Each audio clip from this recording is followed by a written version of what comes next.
Hi friends, మీరు stock మార్కెట్లో లాభం పొంది సక్సెస్ కావాలంటే ఈ రూల్స్ పాటించాల్సిందే. Company debt to equity ratio 1 కంటే తక్కువ ఉండాలి. ఎక్కువ ఉంటే ఎందుకో తెలుసుకోండి.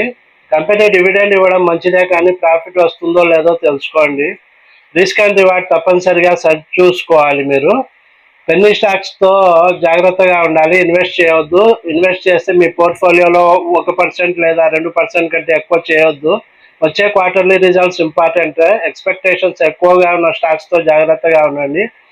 టెక్నికల్ టెక్నికల్ చార్ట్స్లో వాల్యూమ్ కన్ఫర్మేషన్ ఉంటేనే బై చేయండి. మ్యూచువల్ ఫండ్స్ మరియు ఫారిన్ ఇన్వెస్టర్స్ ఇన్వెస్ట్ చేసి ఉంటే మీరు ఇన్వెస్ట్ చేయవచ్చు. ప్రమోటర్ హోల్డింగ్ 50% మినిమం ఉండాలి. కంపెనీలో ప్లెడ్జ్డ్ పర్సెంటేజ్ 0% ఉండాలి. కంపెనీ మార్కెట్ క్యాప్ 10,000 కంటే ఎక్కువ ఉండాలి. Company profit and revenue quarterly wise, annual wise పెరుగుతూ ఉండాలి. కంపెనీ ఆర్ఓఈ, ఆర్ఓసిఈ 20% కంటే ఎక్కువ ఉండాలి. పిఈ రేషియో 20 నుంచి 25 మధ్యలో ఉండాలి. తక్కువ పిఈ రేషియో స్టాక్స్లో ఇన్వెస్ట్ చేయడం మంచిది.